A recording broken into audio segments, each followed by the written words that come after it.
বান্দা আল্লাহরে খুশির ঠেলায় বলছে, আল্লাহ আপনি আমার গোলাম, আমি আপনার রব। নবী বলেন, এই বান্দা হারিয়ে যাওয়া ওট, হারিয়ে যাওয়া বাহন ফিরে পাওয়ার পর যে পরিমাণ খুশি হয়, একজন বান্দা গুনাহ করার পর তওবা করলে এর চাইতে কোটি গুণ বেশি আল্লাহ খুশি হয়ে যায়। আল্লাহ এত খুশি হয় বান্দা গুনাহ করে তওবা করে আল্লাহর কাছে। তাহলে বলেন, আজকে থেকে আমরা ওয়াদাবদ্ধ, গুনাহ করার পর কাউকে বলবো না, বলবো একমাত্র একজনকে। আওয়াজ দিয়ে বলেন, তিনি কে?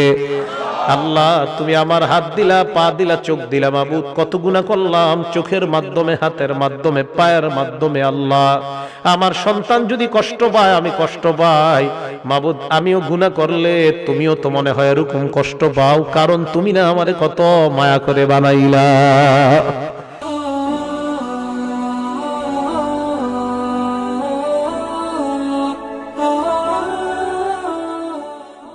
আলহামদুলিল্লাহ, আলহামদুলিল্লাহি ওয়া কাফা ওয়া সালামুন আলা ইবাদিহিল্লাযীনা ইসতাফা।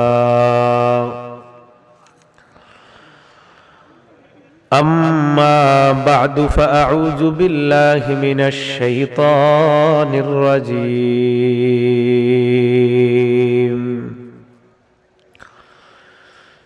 বিসমিল্লাহির রহমানির রহিম।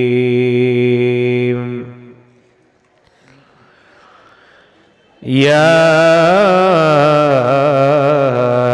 আইয়ুহাল্লাযীনা আমানু আতিউল্লাহা ওয়া আতিউর রাসূলা ওয়া লা তুবতিলু আ'মালাকুম।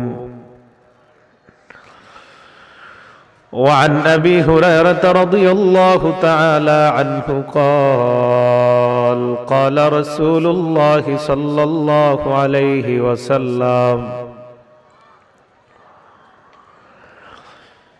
أتدرون ما المفلس؟ قالوا المفلس فينا من لا درهم له ولا متاع. قال إن المفلس من أمتي يأتي يوم القيامة بصلاة وصيام وزكاة، ويأتي وقد شتم هذا وقذف هذا وأكل مال هذا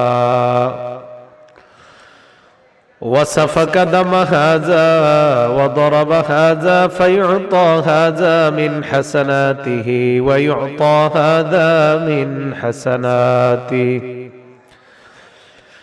فإذا فنيت حسناته قبل أن يقضى ما عليه أخذت من خطايا ثم طرحت عليه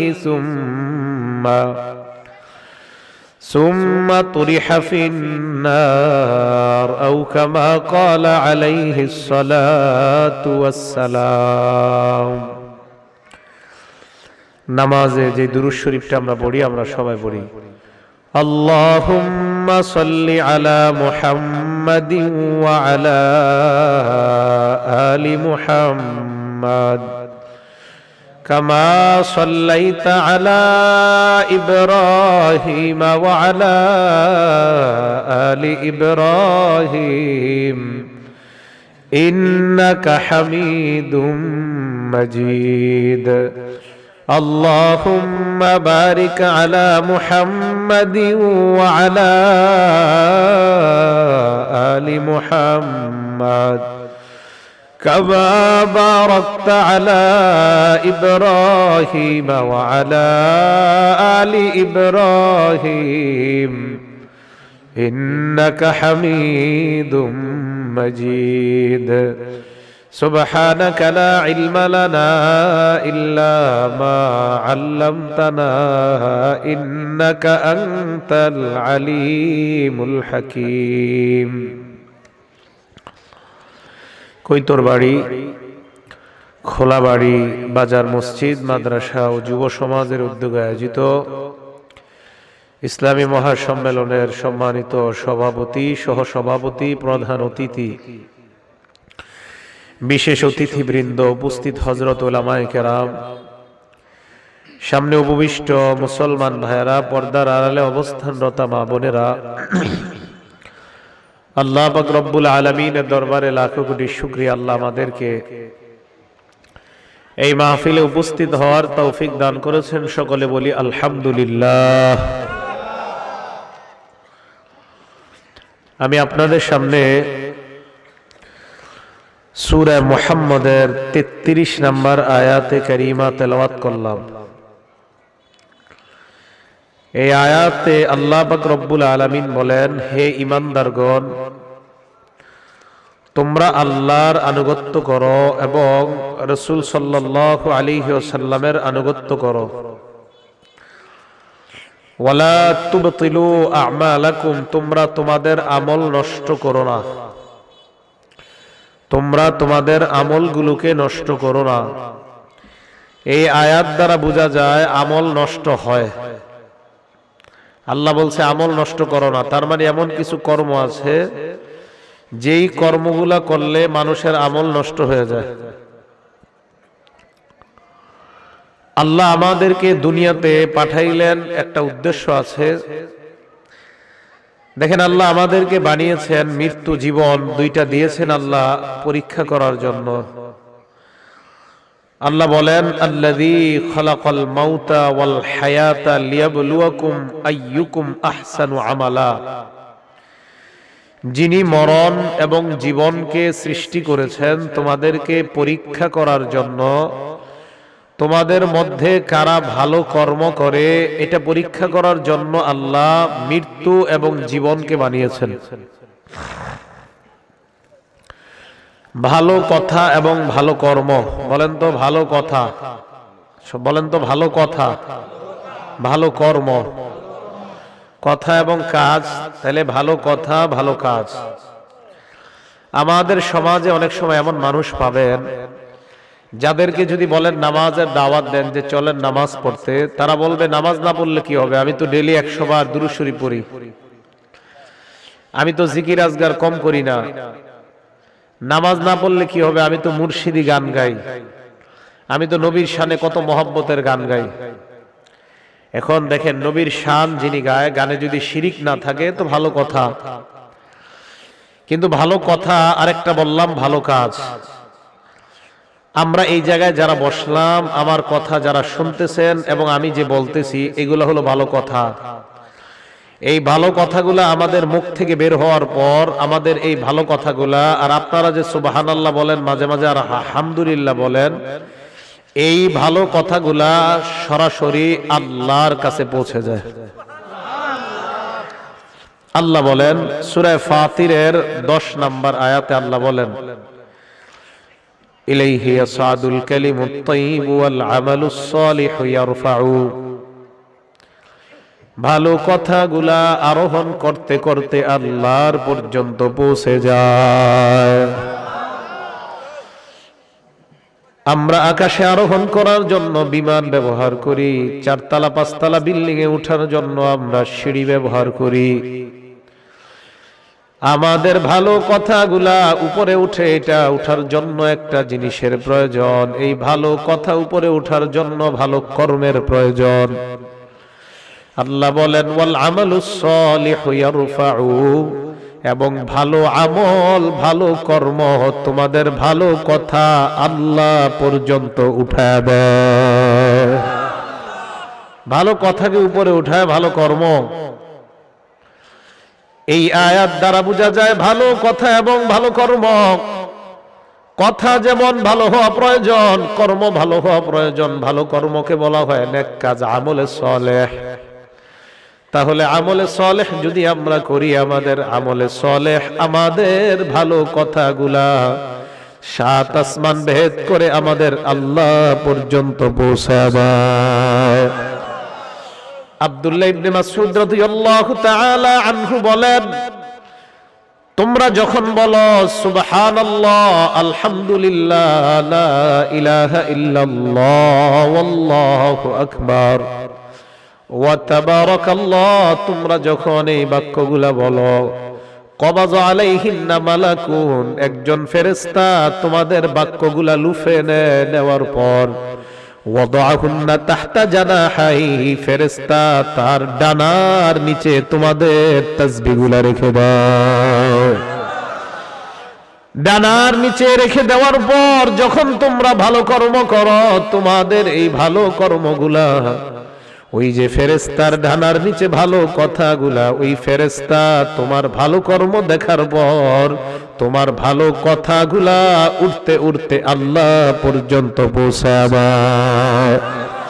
এই জন্য আল্লাহর নবী বলেন, আমার উম্মতের যারা ইউযাক্কিরুনা ওয়া ফি রিওয়ায়াতিন ইয়াযকুরুনা মিন তাসবিহিহি ওয়া তাহমিদিহি ওয়া তাকবীরিহি, আল্লাহর নবী বলেন আমার উম্মত যখন সুবহানাল্লাহ, আলহামদুলিল্লাহ, আল্লাহু আকবার এই বাক্যগুলা বলে, এই বাক্যগুলা আল্লাহর আরশের কাছে যাওয়ার পর তোমরা যেইভাবে কাবা ঘর তওয়াফ করো, এই বাক্যগুলা আল্লাহর আরশের চারপাশে তওয়াফ করা শুরু করবা। লাহুন্না দাবিয়ুন কাদাবিয়িন নাহলি, আল্লাহর নবী বলেন ওই আরশের চারপাশে বাক্যগুলা যখন ঘুরে, মৌমাছি তার বাসার আশেপাশে ঘুরলে যেমন গুনগুন আওয়াজ হয়, ওই বাক্যগুলা আরশের চারপাশে মৌমাছির মতো গুনগুন করে আওয়াজ উচ্চারণ করতে থাকে। আল্লাহর নবী বলেন মৌমাছির আওয়াজ তোমরা বুঝতে পারো না, তবে ওই জায়গায় যে তাসবিহগুলা আল্লাহর আরশের চারপাশে ঘুরতে থাকে, ইউযাক্কিরুনা বিসাহিবিহিন্না, তোমরা যারা তাসবিহগুলা পাঠ করলা, আদায় করলা, বিশ্বাস করেন আমরা যারা তাসবিহ পড়লাম, আমাদের নামগুলা উচ্চারণ করে করে তাসবিহগুলা আরশের চারপাশে ঘোরা শুরু করবা।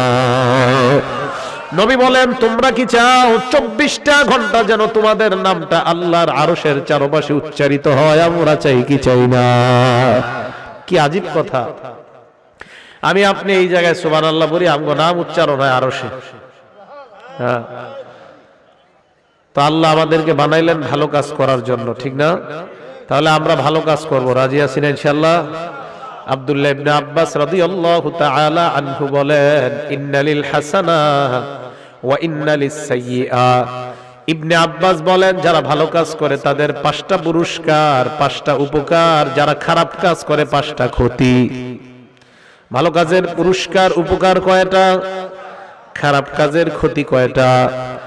আব্দুল্লাহ ইবনে আব্বাস বলেন যারা ভালো কাজ করে, ইন্নালিল হাসানাতি দিয়াআন ফিল ওয়াজহি, যেই মানুষগুলা ভালো কর্ম করে এই মানুষগুলা দেখতে যদিও কালো হয়, তাদের চেহারার মধ্যে আল্লাহর পক্ষ থেকে উজ্জ্বলতা দান করে দেওয়া হয়।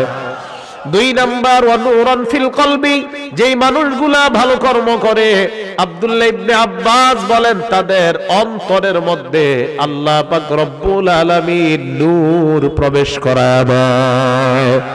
3 নাম্বার, যারা ভালো কর্ম করে ওয়াসাতান ফির রিজকি, ওই বান্দা রিজিকে আল্লাহ এত বরকত দান করেন, গরিব মানুষ টাকা নাই ভালো কিছু খাওয়ার জন্য, যেই সামান্য জিনিসগুলা খায় আল্লাহর নবীর সাহাবা বলেন ওই জিনিসেই আল্লাহ ভরপুর বরকত দান করবে।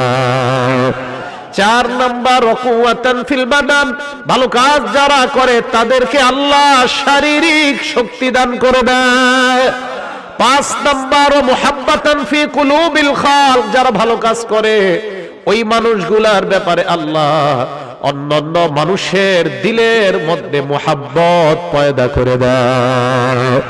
ভালো করে আপনারা লক্ষ্য করলে দেখবেন শাইখুল হাদিস আল্লামা আজিজুল হক মুফতি আমিনী আহমদ শফিনুর হুসাইন কাসিমি, আপনাদের পাশে কিশোরগঞ্জের আজহার আলী আনোয়ার শাহ সাহেব, ওনারা মারা যাওয়ার পর 8 লাখ 10 লাখ মানুষ জানাজায় হয়। বলেন এই মানুষের দিলের মধ্যে ওই বান্দার প্রতি মহব্বত তৈরি করে দিয়েছেন কে? ভালো কাজ যারা করে এই বান্দার ব্যাপারে অন্যান্য বান্দার দিলে আল্লাহ মহব্বত তৈরি করে দেয়। হাদিসে আসছে, ইন্নাল্লাহা ইজা আহাব্বা আবদান, আল্লাহ যখন কোন বান্দাকে মহব্বত করে, আল্লাহ আপনার কাছে দোয়া করি, আল্লাহ আমি যাদের সামনে বসলাম, যারা বসলো, আমাদের সবাইকে আপনার মহব্বতের পাত্র বানায় নেন। আল্লাহর নবী বলেন, আল্লাহ যখন কোন বান্দাকে মোহাব্বত করেন, মুসলিম শরীফের হাদিস, নাদা জিবরিল, জিবরিল আমিনকে ডাক দিয়া বলে, জিবরিল ইন্নী উহিব্বু ফুলানা, আমি ওই বান্দাকে মোহাব্বত করি, ত্রিশাল অমুকের সন্তান অমুককে আমি আল্লাহ মোহাব্বত করি। জিবরিল আহবিবহু, আজকে থেকে এই মুহূর্ত থেকে ওই বান্দাকে তুমিও ভালোবাসা শুরু করে দাও। জিবরিল আমিনকে আল্লাহ এই কথা বলার পর নাদা ফিস সামা, জিবরিল আমিন আসমানের মধ্যে সমস্ত ফেরেশতাদেরকে ডাক দেয়। ডাক দেওয়ার পর কয়, ফেরেশতাদের দল, ইন্নাল্লাহা ইউহিব্বু ফুলানা, আল্লাহ ত্রিশালের অমুক বান্দাটাকে ভালোবাসে, ফাহিব্বুহু, এই মুহূর্ত থেকে ত্রিশালের ওই মানুষটাকে তোমরা ফেরেশতারা মোহাব্বত করা শুরু করো দাও। ওই ফেরেশতারা যখন বান্দাকে মোহাব্বত করে, আল্লাহর নবী বলেন, হাত্তা ইউদালাহুল কবুল ফিল আরদ, ওই বান্দার গ্রহণযোগ্যতা আল্লাহ দুনিয়ার জমিনের মধ্যে লিপিবদ্ধ করে দেয়।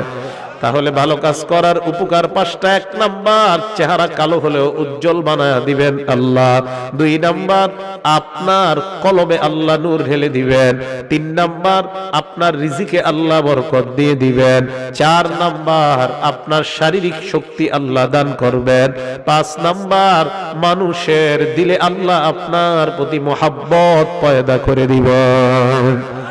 এবার আসেন, ওয়া ইন্নালিস সাইয়্যাত, খারাপ কাজ যারা করে তাদের ক্ষতি 5টা। ইন্নালিস সাইয়্যাতি সাওয়াদান ফিল ওয়াজ, খারাপ কাজ যারা করে তাদের চেহারা সুন্দর হলেও চেহারার মধ্যে আল্লাহর পক্ষ থেকে এক ধরনের গজব দিয়ে দেওয়া হবে। চেহারা সুন্দর কিন্তু দেখলে মানুষের মায়া লাগবে না, এই মানুষটাকে মোহাব্বত করবে না। 2 নাম্বার, ওয়া ওয়াহশাতান ফিল কলবি, অন্তরের মধ্যে জুলুম আর অন্ধকার আর একাকিত্ব বোধ হবে। হাজার হাজার মানুষ পিছনে ঘুরলেও তার মনে হবে, না জানি এই মুহূর্তে কে আমারে মাইরা ফেলে, গুলি করে ফেলবে। অন্তরের মধ্যে এক ধরনের ভয় কাজ করে।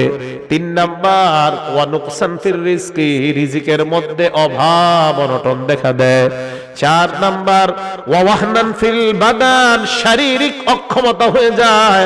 ভালো করে শোনেন মুসলমান, গুনাহ যারা করে, অন্যায় যারা করে, শারীরিক অক্ষমতা আল্লাহ তাদেরকে বানায় দেয়।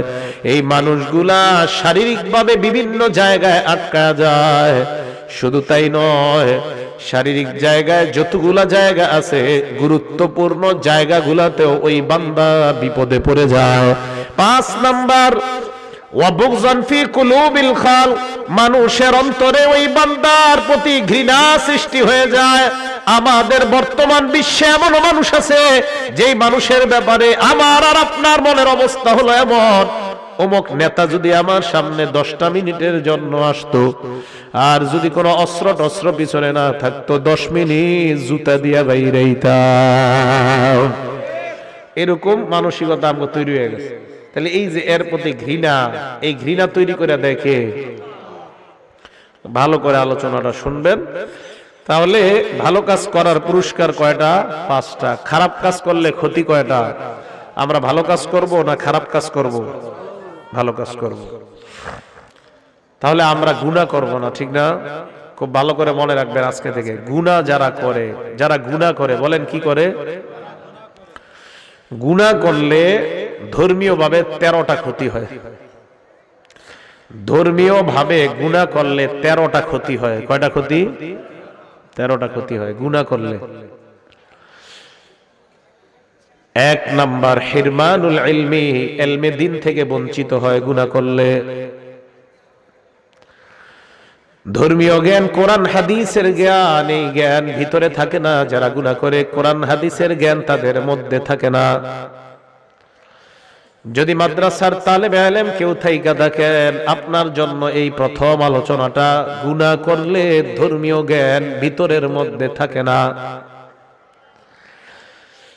ইমাম শাফি রহমতুল্লাহি আলাইহি, ইমাম মালিক রহমতুল্লাহি আলাইহির কাছে গেলেন পড়ার জন্য। সুম্মা করা আলাই, ইমাম মালিককে পড়াশোনানোর পর ইমাম মালিক টাকা দেখে প্রচন্ড মেধাবী একজন সন্তান। ইমাম মালিক ইমাম শাফিকে বললেন, ইন্নী ক্বাদ আরাল্লাহ আলকা আলা কলবিকা নূরা, আমি দেখতেছি আল্লাহ তোমার সিনায় আল্লাহর পক্ষ থেকে নূর দান করবেন।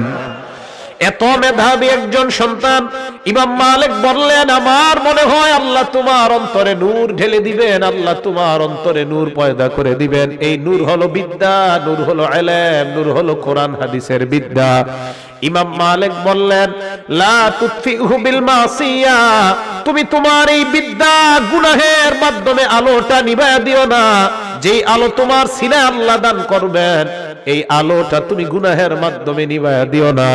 আব্দুল্লাহ ইবনুল মুবারক রাহমাতুল্লাহি আলাইহি বলেন, মান তাআল্লামাল কুরআন সুম্মা নাসিয়া, কোন বান্দা যখন কোরআন শিক্ষা করার পর ভুলে যায়, বুঝতে হবে ওই বান্দা কোন গুনাহ করছে, এই কারণে কোরআনের আয়াত ভুলে যায়। অনেক মানুষ কয় আমি 10টা সূরা শিখলাম, এর মধ্যে 2টা ভুলে গেলাম। নিঃসন্দেহে খোঁজ নিবেন লোকটা কোন গুনাহ করছে, যার কারণে সূরা 2টা ভুলে গেছে। এই জন্য মনে রাখবেন, গুনাহ যারা করে 1 নাম্বার ধর্মীয় জ্ঞান তাদের অন্তরের মধ্যে থাকে না। গুনাহ করার কারণে আল্লাহ তাদের বিদ্যা ছিনিয়ে নেয়, তাদের অন্তরে ধর্মীয় জ্ঞান থাকে না। তাহলে এই ভয়ঙ্কর একটা ক্ষতি, এই ক্ষতি থেকে আল্লাহ আমাদেরকে হেফাজত করেন, বলেন আমিন। ইমাম শাফি রহমতুল্লাহি আলাইহি বলেন, আমি যখন পড়াশোনা করি মাঝে মাঝে 2-1টা জায়গা ভুলে যাই। আমি আমার উস্তাদের কাছে গেলাম, যাওয়ার পর আমি বললাম, শাকাউতু ইলা ওয়াকিইন সুআ হিফজি, আমি আমার উস্তাদকে গিয়ে বললাম, আমি যত পড়াশোনা করি মাঝে মাঝে কিছু পড়া আমি ভুলে যাই, আমার ভুলে যাওয়ার কোনো ঔষধ থাকলে দেন। ইমাম ওয়াকি ইবনুল জাররাহ ইমাম শাফিকে বললেন, এ ভালো করে শুনে নাও, ফারশাদানি ইলা তারকিল মাআসি, আমাকে বললেন তুমি গুনাহ ছেড়ে দাও। ফা ইন্নাল ইলমা নূরুম মিন ইলাহি, ধর্মীয় বিদ্যা, যেই ধর্মীয় বিদ্যাটা হলো কোরআন হাদিসের বিদ্যা, এই বিদ্যা আল্লাহর পক্ষ থেকে নূর। এই নূর লা ইউতা লিআসি, কোন গুনাহগারকে দেওয়া হয় না। আল্লাহর এই বিদ্যা যদি তুমি সিনার মধ্যে রাখতে চাও, আজকে থেকে তুমি গুনাহ ছেড়ে দাও, তাহলে কোরআন হাদিসের বিদ্যা তোমার সিনার মধ্যে বসে যাবে। গুনাহ ছেড়ে দিলে কোরআন হাদিস ভিতরে ঢুকবে। কি ছেড়ে দিলে? আর যদি গুনাহ না ছাড়ে, তাহলে মিথ্যা গল্প কাহিনী এইগুলা সিনায় ঢুকবে। কি ঢুকবে? মিথ্যা গল্প কাহিনী। আমি আজকে আপনাদেরকে আগেই বলে দিচ্ছি, আমি যতক্ষণ আলোচনা করব প্রত্যেকটা অক্ষরে অক্ষরে আমাদের সওয়াব হবে।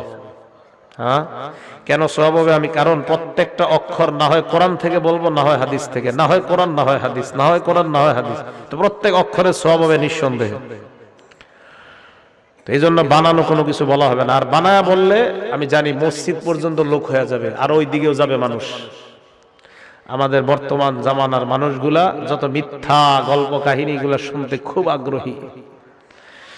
হ্যাঁ, কারণ কি? ভিতর সাফ নাই তো আপনাদের, আপনার নামাজ পড়েন না, এই কোরআন হাদিস ঢুকবে কিভাবে? আপনার দিল তো ঠিক থাকতে হবে। কিন্তু মিথ্যা গল্প যদি শুরু করি, আপনি ঠিকই ঢুকাবেন ভিতরে। হ্যাঁ, খুব ভালো লাগতেছে হুজুর, চোখের পানি আসতেছে, ভিতর তো সাফ নাই। এই জন্য কারা কারা উঠবেন এখন থেকে চিন্তা ভাবনা করেন। আমি জানি এই ওয়াজ অনেকের ভাল লাগে না। গুনাহ করলে 1 নাম্বার ক্ষতি, ধর্মীয় বিদ্যা ভিতরে ঢুকবে না, ভাল লাগবে না। কোরআন হুজুর বললে, এই যুগে কোরআন হাদিস বললে আহলে হাদিস গো মাহফিলে মাশাআল্লাহ এরা শুনে। কিন্তু আমরা মাযহাব যারা মানি, এই আমগো এক দুর্ভোগ, কপাল খারাপ। আমাদের মাহফিলগুলোতে এত মিথ্যা গল্প কাহিনী হয়, আর ওইটাতে মানুষ খুব বেশি হয়। এদিক দিয়ে আমরা ব্যর্থ। এই ব্যর্থতা, এটা আমাদের ব্যর্থতা, কিছু করার নাই। আমরা হয়ে গেছি এরকম। আহলে হাদিস এক জায়গায় সফল, এদের শ্রোতারা এদের মাহফিলে যায় হাদিস কোরআন শুনতে, এদিক দিয়ে এরা সফল। যাই কোক, কিন্তু এরা এর বাইরে বলবে না সফল। আমরা এই জায়গায় ব্যর্থ। আমি এখন আপনাদের সামনে একটা গল্প শুরু করি যার কোনো অস্তিত্ব নাই। যেমন এমন গল্প শুনছেন আপনারা, এক ব্যক্তি তার বউরে দেখছে মাছ কুটতেছে, বেড়া গেছে গোসল করতে, গোসল করে দেখে বেড়া বেড়ি হয়ে গেছে। বেড়ি হওয়ার পরে বেড়ার বিয়ে হয়েছে আরেক জায়গায়। বিয়ে হওয়ার পরে বেড়ার 5 জন সন্তান হয়েছে। সন্তান হওয়ার পরে এই লোক আবার গোসল করে উঠে দেখে কি উনি আবার আগের মতো বেটা হয়ে গেছে। 27 বছর ঘর সংসার করে আবার বউরা দেখে এখনো মাছ কুটে। শুনছেন এরকম ঘটনা? হ্যাঁ, মেরাজের ঘটনা প্রমাণ করতে গিয়ে এই জাতীয় ঘটনা কয় বক্তারা। এই ঘটনা পৃথিবীর কোন জাল কিতাবেও লেখা নাই। কই পাইলেন এই ঘটনা? এই ঘটনা যদি আমি আপনাদের সামনে এখন খুব বানায় বানায় কইতাম, এরকম করতেন আপনারা, বিশেষ করে মুরব্বীরা এরকম করতেন, আহ মিথ্যা কথা। এই মিথ্যা কথা আর কতদিন শুনবেন? মিথ্যা কথা আর শুনেন না। আমি আপনাদের সামনে আজকে খুতবার পরে একটা দুরূদ শরীফ পড়ছি, বললাম আমার সাথে পড়েন। নামাজে যে দুরূদটা, দুরূদের কোনো আওয়াজই হয় না আপনাদের, কিন্তু যদি আমি আপনাদের সামনে পড়তাম আল্লাহুম্মা সাল্লি আলা, করে একটা টান দিতাম, এই মাইকের মাহফিলের আওয়াজে মানুষ এইখানে বইরা যেত, ঠিক না? আল্লাহুম্মা সাল্লি আলা বইলা টান দিলে মানুষ জায়গা দেওয়া যাইতো না, যেটা বাপ দাদার থেকে শিখছেন। আমি যে দুরূদ পাঠ করলাম, এই দুরূদ দুনিয়ার শ্রেষ্ঠ মানুষ মুহাম্মদ সাল্লাল্লাহু আলাইহি ওয়াসাল্লাম, দুনিয়ার শ্রেষ্ঠ উম্মত আবু বকর সিদ্দিককে শিখায়া দিছে। তাহলে দুনিয়ার শ্রেষ্ঠ মানুষ, শ্রেষ্ঠ উম্মতকে যেই দুরূদ শিখায়া দিলেন, ওই দুরূদ আমি পাঠ করলাম। পাঠ করার কোনো আওয়াজ নাই। আর বাপ দাদার শিখানো দুরূদ যদি আমি আপনাদের সামনে পড়তাম, মাঠের মধ্যে আওয়াজে মানুষ আরো ভরপুর হয়ে যাইত। আর কতই মিথ্যার মধ্যে থাকবেন। এবার আপনাদেরকে একটা প্রশ্ন করি, প্রসঙ্গ করে আইসা গেছে, সামনে যারা আছেন বলেন তো, এই যে নামাজে যে দুরূদ পড়ি, এটারে কি দুরূদ কয়? সবাই কর, এই কথা কই পেয়েছেন আপনারা? এটার নাম দুরূদ ইব্রাহিম। এটা কই আছে লেখা? কোন আপনারা এটা করি ঝামেলাটা ওই জায়গায়। এবার পড়ি, একটু শোনেন। আল্লাহুম্মা সাল্লি আলা মুহাম্মাদ, নবীজির নাম কয়বার পাইলাম? একবার।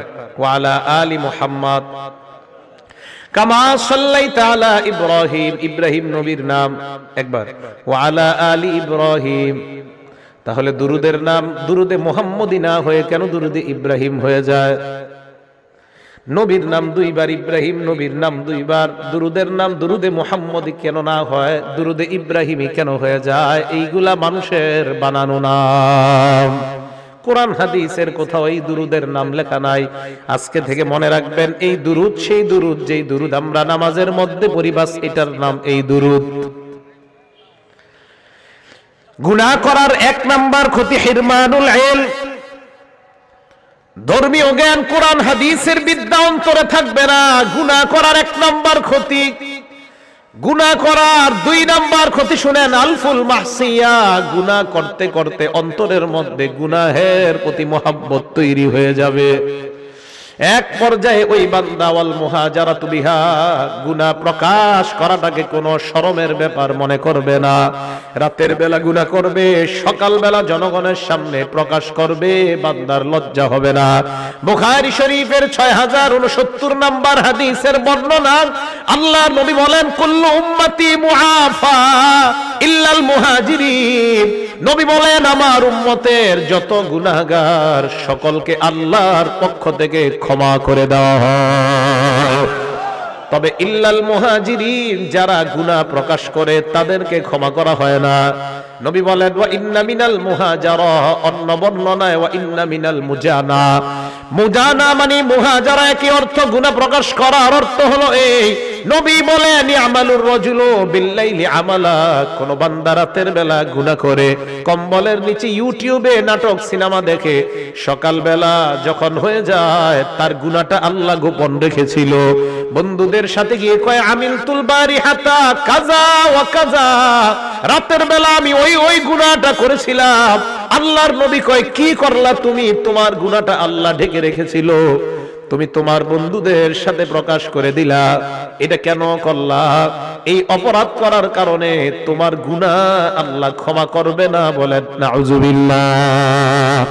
বুখারী শরীফের 6070 নাম্বার বর্ণনা, আল্লাহর নবীর সাহাবা আব্দুল্লাহ ইবনে ওমর রাদিয়াল্লাহু তাআলা আনহুমাকে এক ব্যক্তি প্রশ্ন করছে, কাইফা আলিমতান নবী সাল্লাল্লাহু আলাইহি ওয়াসাল্লাম ইয়াকুলু ফিন নাজওয়া। বলেন নাজওয়া, সবাই বলেন নাজওয়া।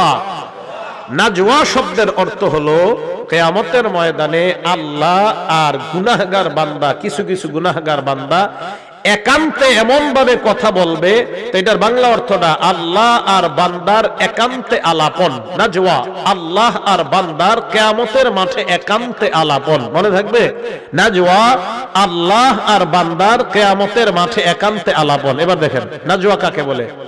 বান্দাকে আল্লাহ নিবে, নেওয়ার পর কোটি কোটি বান্দার আর এই বান্দার মাঝখানে আল্লাহ একটা পর্দা ফালায়া দিবে, যেন কোটি কোটি বান্দা শুনতে না পায় আল্লাহ আর এই বান্দার কি কথা হয়। বুঝছেন নাজওয়া কাকে বলে? এবার দেখেন নবীজি কি বলেন। আব্দুল্লাহ ইবনে ওমরকে বললেন, নাজওয়ার ব্যাপারে আপনি কি জানেন? ইবনে ওমর জবাব দিলেন, ইয়াদনু আহাদুকুম ইয়াউমাল কিয়ামাতি মির রাব্বিহি, কিয়ামতের ময়দানে কোন কোন বান্দা আল্লাহর এত কাছাকাছি হয়ে যাবে, কাছাকাছি হয়ে যাওয়ার পর ওই বান্দা আল্লাহর নিকটে যাওয়ার পর ইয়াদউ কানফাহু, আল্লাহ ওই বান্দা আর কোটি কোটি বান্দার মাঝে পর্দা ফালায়া দিবে। এরপর প্রশ্ন করবে, আমিলতা কাযা ওয়া কাযা, তুমি এই এই অপরাধটা দুনিয়ায় করেছিলা কিনা বলো। ওই বান্দা বলবে, নাম, হ্যাঁ মাবুদ করেছিলাম। আবার বলবে, আমিলতা কাযা ওয়া কাযা, এই এই অপরাধ করেছিলে কিনা বলো। ওই বান্দা বলবে, হ্যাঁ করেছিলাম।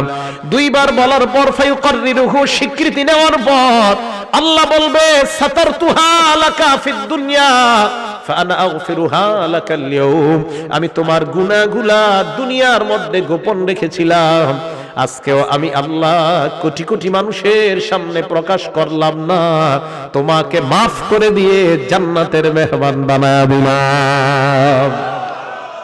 গুনাহ প্রকাশ করেন না, একা একা গুনাহ মাঝে মাঝে হয়ে যায়, হয়ে গেলে তওবা করেন আল্লাহর কাছে, প্রকাশ করেন না। যুবক ভাইয়েরা বুঝে আসছে? গুনাহ করার পর আবার বন্ধুদেরকে শোনায় না, গুনাহ হয়ে গেলে আল্লাহর কাছে মাফ চান, আল্লাহ আমি তো ভুল করে ফেলছি। আল্লাহর কাছে কেন মাফ চাইবেন? ভালো করে শুনেন। বুখারী শরীফের 6308 নম্বর হাদিস। হাদিসের বর্ণনাকারী আব্দুল্লাহ ইবনে মাসউদ রাদিয়াল্লাহু তাআলা আনহু। খুব ভালো করে মনে রাখবেন। বলেন ইমানদার, বলেন ইমানদার পাপাচার, ইমানদার পাপাচার। কয়জনের নাম বললাম? কি বলে দেখেন নবীজি, ইন্নাল আবদাল মুমিনা ইয়ারা যুনুবাহু কান্নাহু কাঈদুন তাহতা জাবাল, ইমানদার একটা গুনাহকে মনে করে আমার মাথার উপর একটা পাহাড়, এই পাহাড়টা আমার উপর যে কোনো সময় পড়তে পারে।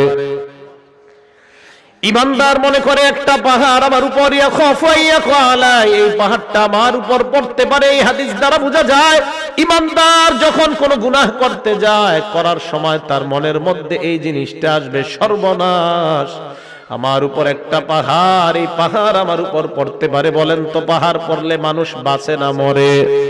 তাহলে একজন প্রকৃত ইমানদার ছোট্ট গুনাহকে আওয়াজ দিয়ে বলেন কিসের মতো মনে করবে? আপনাদের হাত পায়ে ধরে বলি, আজকে থেকে গুনাহ করার আগে কথাটা মনে রাখবেন, আমি একজন ইমানদার, এক একটা গুনাহ আমার কাছে পাহাড়ের মতো মনে হওয়া দরকার। যদি দেখাইতে পারতাম, সিনাটা ফাইরা আপনাদেরকে দেখাইতে পারতাম কত কষ্ট নিয়ে কথাগুলা বলতেছি। একজন ইমানদারের উচিত গুনাহ করার আগে চিন্তা করা, আমার মাথার উপর একটা পাহাড়।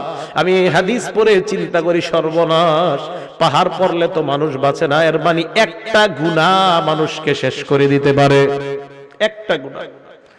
এবার নবী বলেন, ওয়া ইন্নাল ফাজিরা, পাপাচার বান্দা ইয়ারা যুনুবাহু কাযুবাব মাররা আলা আনফিহি, পাপাচার বান্দা একটা গুনাহকে মনে করে মাছির মতো, নাকের সামনে দিয়ে চলে যায় একটা মাছি, যে মাছিটা নাকের সামনে দিয়ে যায় আবার আসে, কোনো কেয়ার করে না।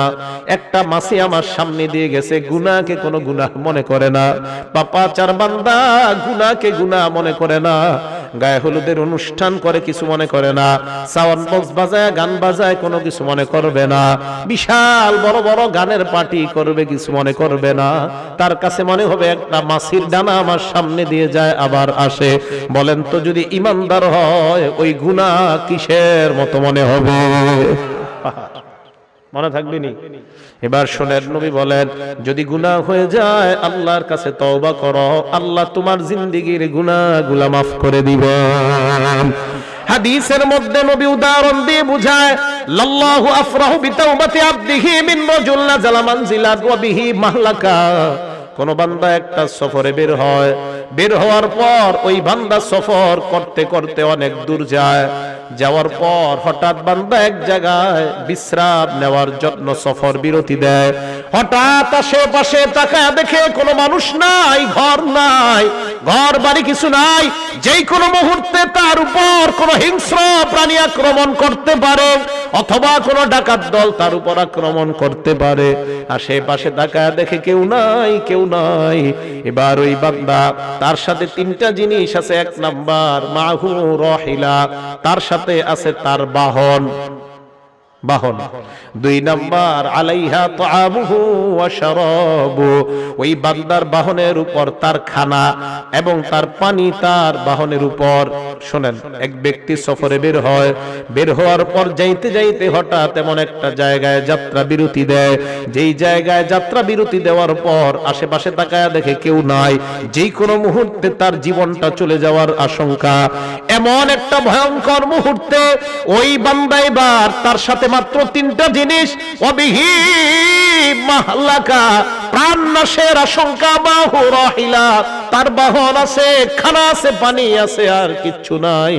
বান্দা চিন্তা করলো একটু ঘুমায় নেই, ঘুম থেকে ওঠার পর আবার সফর শুরু করব।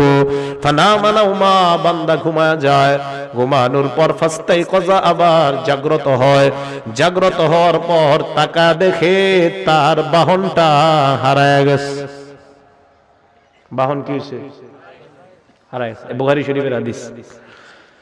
এখন বলেন তো বাহনের সাথে কি ছিল? খানা পানি ছিল, তাহলে সব গেছে। ফাশতাদ্দাল হাররু ওয়াল আতাশু, প্রচন্ড গরম আবার প্রচন্ড পিপাসা। পানি কই? হ্যাঁ, চলে গেছে। বান্দা চিন্তা করে সর্বনাশ, আমি আমার বাহন হারিয়ে ফেললাম, খাবার হারিয়ে ফেললাম, পানি হারিয়ে ফেললাম, কি করা যায়? বান্দা চিন্তা করে আবার যদি ঘরে ফিরে যাই সম্ভব না, যদি আমি আবার আমার গন্তব্যের দিকে রওনা হই তাও সম্ভব না, কারণ খানা পানি বাহন কিছুই নাই। এবার বান্দা আল্লাহর উপর ভরসা করে চিন্তা করে এই জায়গায় ঘুমায়া যাই, যেন ঘুমের মধ্যে আমার মরণ হয়ে যায়, পিছনেও যাবো না, সামনেও যাবো না। বান্দা ঘুমায়া যায়। শোনেন, বান্দা ঘুমায়া যায়, ঘুমায়া যায়। ফাস্তাইকাযা, ঘুম থেকে জাগ্রত হয়। হঠাৎ হওয়ার পর দেখে তার বাহন খানা পানি নিয়ে উপস্থিত হয়ে যায়। হাদিসটা বুঝছেন? হাদিসটা বুঝছেন নি সবাই? কিছু কয় না, বুঝছেন নি? আচ্ছা, এই যে বাহন আসলো, খানা আসলো, পানি আসলো, বান্দা যে হারাইলো, হারানোর পর আবার ফিরে পাইলো, কেমন খুশি? অনেক খুশি না? নবীজি বলেন এত খুশি হয় বিশিদ্দাতিল ফারহি, খুশির অতি সহ্যে। গ্রাম্য বাংলায় কই খুশির ঠেলায়। কি কয়? খুশির ঠেলায় আল্লাহরে কয় আল্লাহুম্মা আনতা আব্দি ওয়া আনা রাব্বুকা, আল্লাহ আপনি আমার গোলাম, আমি আপনার রব। হ্যাঁ, আল্লাহরে কয়, মানে এ জানে না এর মুখ দিয়ে কি বের হইছে কইতে পারে না। ঠিক আছে না কথাটা? আলে হাদিস ভাই থাকলে কেউ জবাব দেন, এই হাদিসের জবাব দেন। এই হাদিসের কি জবাব? বুখারী শরীফের হাদিসই তো আসেনি এলাকায়। হ্যাঁ, আলে হাদিস ভাই আছে এলাকায়? যদি থাকে এই হাদিসের জবাব কি? যে হাদিসে যে বান্দা আল্লাহরে কইলো আপনি আমার রব, আমি আপনার, আপনি আমার গোলাম, আপনি আমি আপনার রব, কি জবাব? বিপদে পড়ে যাবে। আমি আলে হাদিস ভাইদের মহব্বত করি, এই হাদিসের জবাব কি? হাদিস না ফলো করেন সহিহ হাদিস, এই তো বুখারীর হাদিস, বুখারী শরীফের 6308 নম্বর হাদিস। কি জবাব?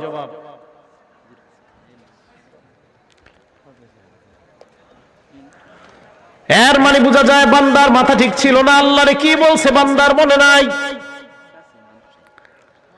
বান্দা আল্লাহরে খুশির ঠেলায় বলছে আল্লাহ আপনি আমার গোলাম, আমি আপনার রব। নবী বলেন এই বান্দা হারিয়ে যাওয়া, ওট হারিয়ে যাওয়া বাহন ফিরে পাওয়ার পর যে পরিমাণ খুশি হয়, একজন বান্দা গুনাহ করার পর তওবা করলে এর চাইতে কোটি গুণ বেশি আল্লাহ খুশি হয়ে যায়।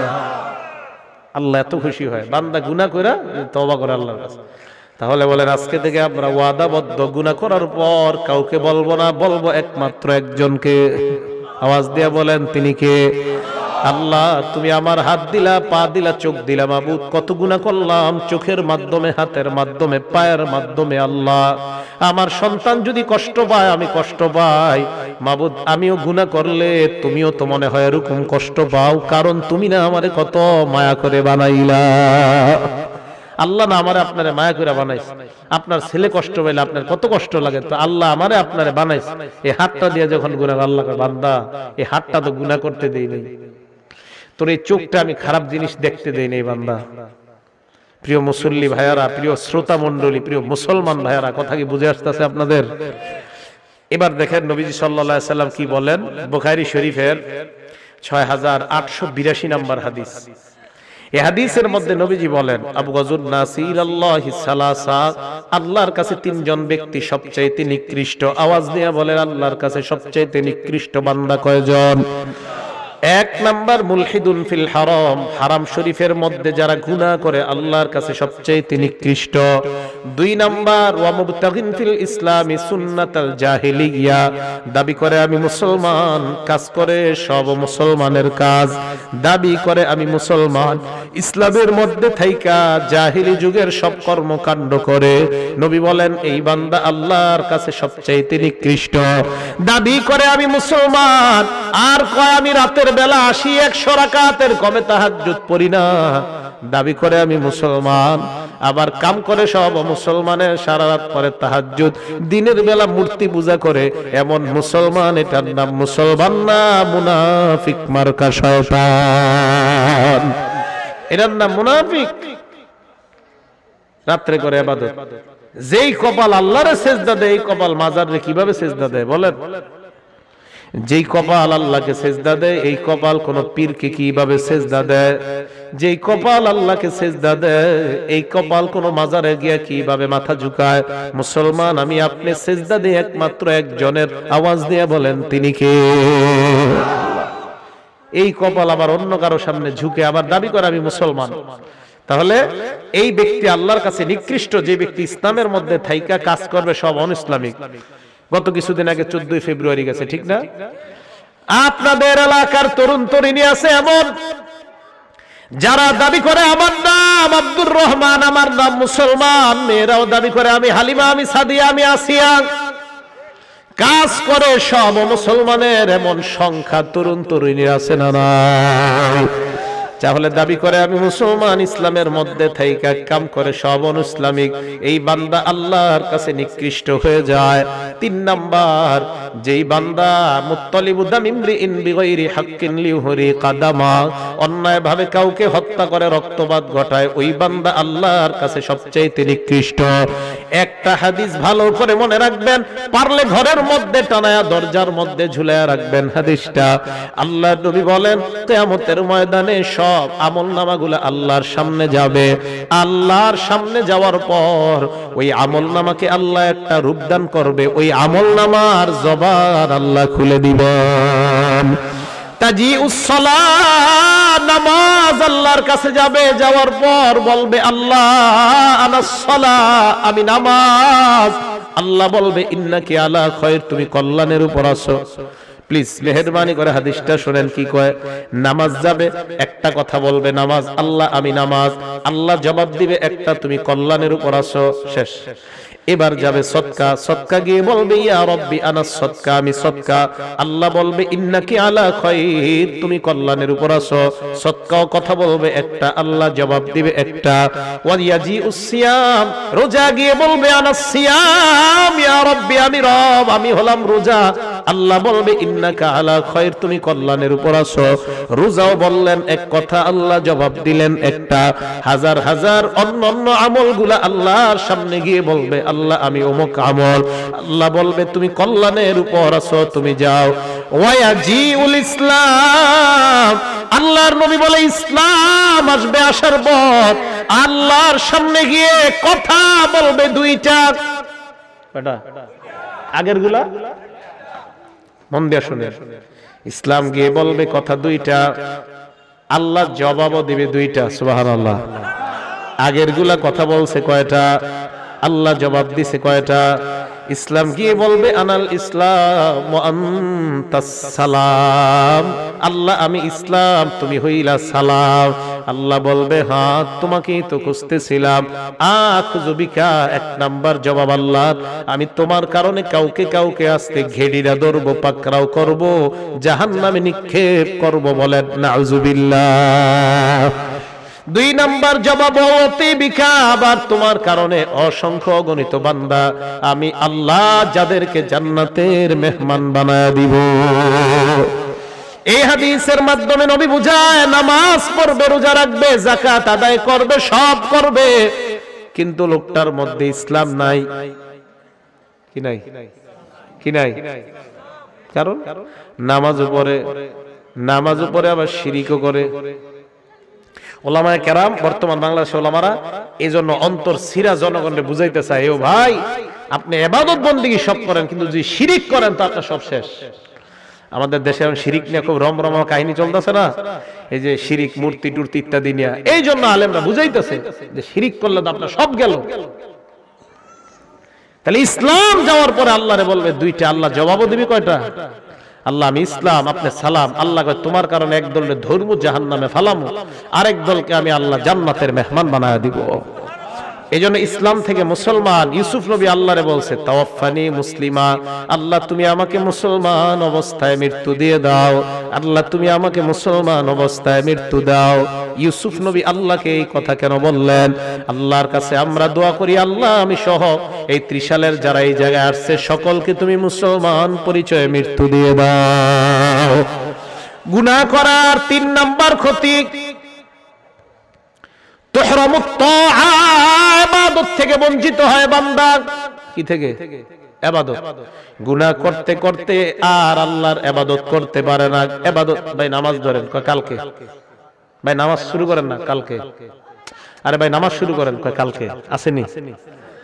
তুহরামুত তাআ, গুনাহ করতে করতে ইবাদত থেকে বঞ্চিত হয়ে যায়, আর ইবাদত করে না। এই বাজারের ভাইয়ারাও ভালো করে শুনেন, মাইকের আওয়াজ যত দূরে যায় সবাই শুনেন। গুনাহ করতে করতে আমাদের মানসিকতা এমন হয়ে যায়, ইবাদতের কথা বললেই কয় আগামীকাল, আগামীকাল, পরে পরে, কারণ গুনাহ করতে করতে ইবাদত থেকে বঞ্চিত হয়ে যায়। এক বান্দা হাসান বসরিকে গিয়ে বলেন, ও হাসান বসরি, আয়ানি কিয়ামুল লাইল, রাতে ফজরের নামাজটা পড়তে পারি না। এই জাতীয় অভিযোগকারীর সংখ্যা এলাকায় আছে। কোন নামাজ আছে না? হুজুর 4 রাকাত 4 ওয়াক্ত পড়ি, ফজরটা পড়ি না।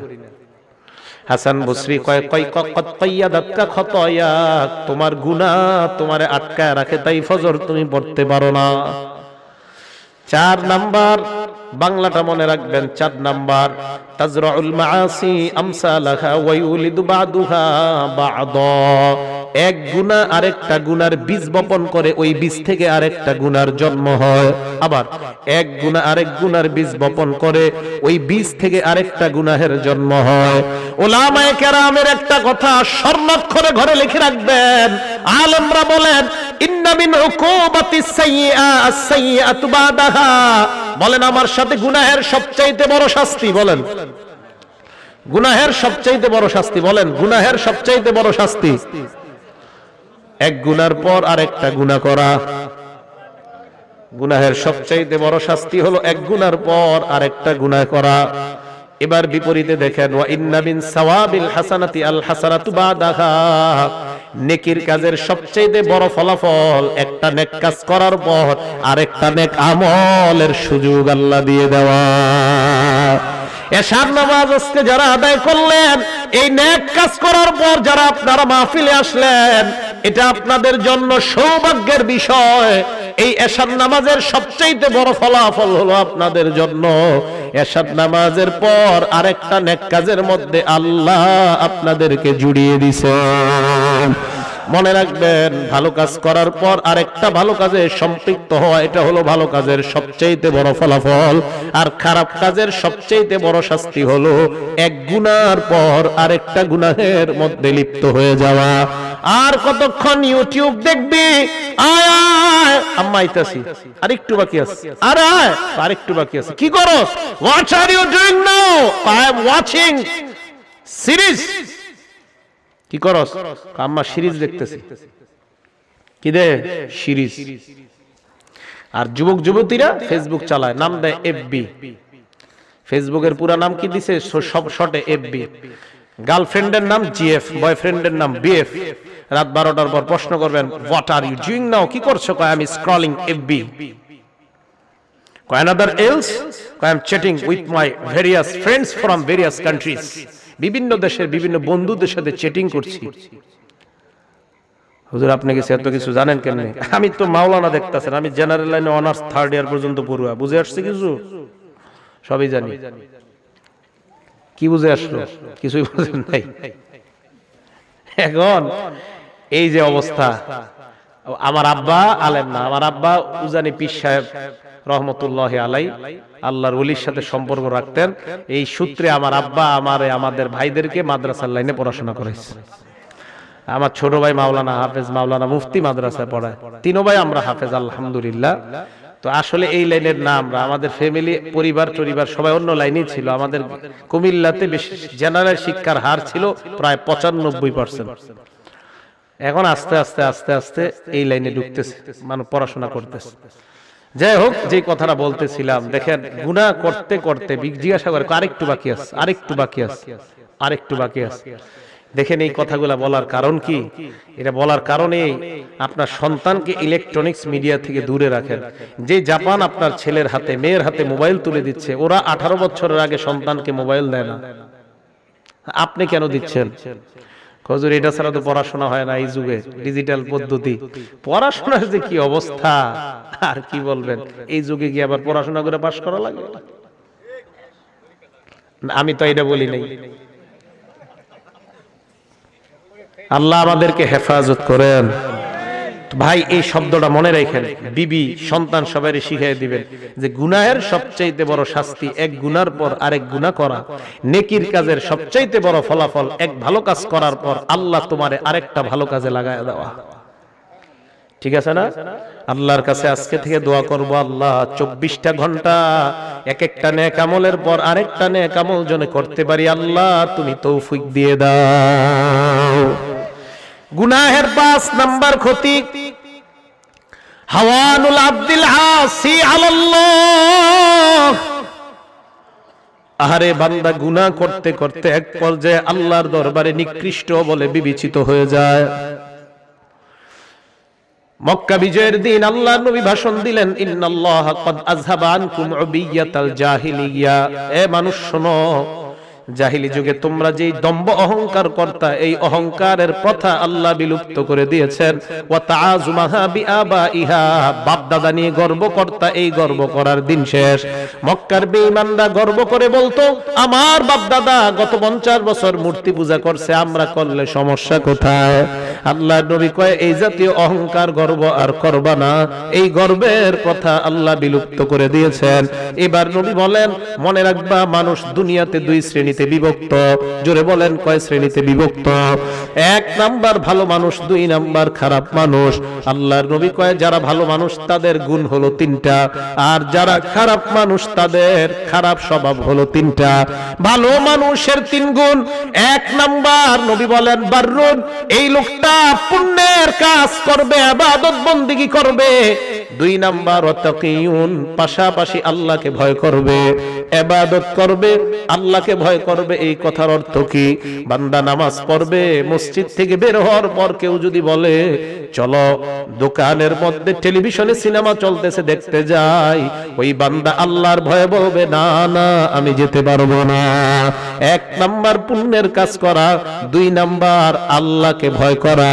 আল্লাহর নবী বলেন, এই 2 গুণ যখন বান্দার অর্জন হয়ে যায়, কারীমুন আলাল্লাহ, ওই বান্দার নামটা আল্লাহর কাছে সম্মানিত বলে লিপিবদ্ধ হয়ে যায়। কি হয়? সম্মানিত। বলেন কি হয়? ভাই আমার আপনার নামটা যেন আল্লাহর দরবারে সম্মানী বলে লেখা হয়। পাপাচার বান্দা যে 1 নাম্বার নবী বলেন ফাজির, এই বান্দা খালি খারাপ কাজ করবে, অনিষ্ট করবে, অন্যায় করবে, অন্যায়ের শেষ থাকবে না। দুনিয়ায় যত অন্যায় আছে করতে ভালো লাগবে, টিভি থেকে গান বাদ্য যা বলেন সব ভালো লাগবে, পার্টি করা ভালো লাগবে, গানের অনুষ্ঠান করা ভালো লাগবে। যেই মাত্র গুনাহটা করতে যান আল্লাহ কয় ইয়া আইয়ুহাল ইনসান মা গররাকা বিরাব্বিকাল কারীম, এ বান্দা কোন জিনিস তোর রবের থেকে তোরে ধোঁকায় ফালায় দেয়, কে তোরে ধোঁকায় ফালায়? ভালো করে মনে রাখবেন, নবী বলেন ইন্নাল আবদা ইজা আখতা খতিআ, বান্দা যখন গুনাহ করে নুকিতাত ফি কলবিহি নুকতাতান সাউদা, অন্তরের মধ্যে কালো একটা দাগ পড়ে যায়। বান্দা যখন গুনাহ করে অন্তরের মধ্যে কালো দাগ পড়ে যায়, আল্লাহর নবী বলেন ফাইদা হুয়া নাযাআ ওয়াস্তাগফারা ওয়া তাবা, বান্দা যখন গুনাহ থেকে ফিরে আসে, তওবা করে আর ইস্তেগফার করে, সুকিলা কলবুহু, তার অন্তর আল্লাহ আবার সাদা স্বচ্ছ বানাবো। এবার আল্লাহর নবী বলেন ওয়াইন আদা, বান্দা যদি একই গুনাহ বারবার করতে থাকে, এক গুনাহ বারবার করে, কয় জিদা, গুনাহ বাড়তে বাড়তে হাত্তা তালু কলবা, ওই কালো দাগ এক পর্যায়ে তার কলবের উপর পর্দা ফালায়া দেয়, কালো পর্দা। নবী বলেন এটাকে রন বলা হয়। রন বলেন কি বলা হয়? রন শব্দের বাংলা অর্থ হলো মরিচিকা। বলেন কি? আল্লাহ বলেন কাল্লা বাল রানা আলা কুলুবিহিম মা কানু ইয়াকসিবুন, বরং তাদের অন্তরে মরিচিকা পড়ে গিয়েছে গুনাহ করার কারণে। এই মানুষগুলার ব্যাপারে আল্লাহ বলেন কাল্লা ইন্নাহুম আর রাব্বিহিম ইয়াউমা ইযিল লামাহজুবুন, এই মানুষগুলার সাথে কিয়ামতের ময়দানে আল্লাহ কথা বলবে না, তাদের দিকে তাকাবেও না। এই জন্য মুসলমান, গুনাহ যখন আমরা করি বারবার চিন্তা করা দরকার, আমি গুনাহ করতে করতে না জানি আমার অন্তরের উপর কালো আবরণটা পড়ে গেছে। এই জন্য আল্লাহর কাছে বেশি বেশি তওবা করা দরকার। গুনাহের 5 নাম্বার ক্ষতি, ওই বান্দা হাইয়িনুন আলাল্লাহ, গুনাহ করতে করতে আল্লাহর দরবারে বান্দার নামটা হতভাগা নিচু বলে লিপিবদ্ধ হয়ে যায়। বলেন নাউজুবিল্লাহ। আল্লাহর কাছে আমার আপনার নাম নিকৃষ্ট বলে লেখা হোক, এটা কি আমরা কেউ চাই কি চাই না? যদি আজকে থেকে আমরা না চাই, আল্লাহর কাছে দোয়া করব, আল্লাহ আমাদের নামটা তোমার দরবারে তুমি কারীম বলে লিপিবদ্ধ করে দাও। সকলে বলেন আমিন। বলেন কারীম। এই দোয়াটা আল্লাহর কাছে করবেন। তাহলে এই হলো 5 নাম্বার ক্ষতি। 6 নাম্বার আয-যায়গু ওয়াদ-দালালু বা'দাল হুদা, হেদায়েত পাওয়ার পর আবার পথভ্রষ্ট হয়ে যাওয়া। এটার অর্থ হলো বান্দা বারবার গুনাহ করার কারণে হেদায়েত পাওয়ার পরেও আবার হেদায়েত থেকে বিচ্যুত হয়ে যাওয়া। আল্লাহর নবী ইন্তেকাল করার পর আল্লাহর নবীর কন্যা ফাতেমা রাদিয়াল্লাহু তাআলা আনহা আবু বকর সিদ্দিকের কাছে আসলেন। আসার পর সালাত আবু বকরিন আবু বকরের কাছে চাইলেন মিরাস, আইয়াকসিমালাহা মিরাসাহা। আবু বকরকে বললেন আমার বাবার মিরাস আমাকে দাও, আমার বাবা যে সম্পদ রেখে গেছেন এই সম্পদ আমাকে দান করো।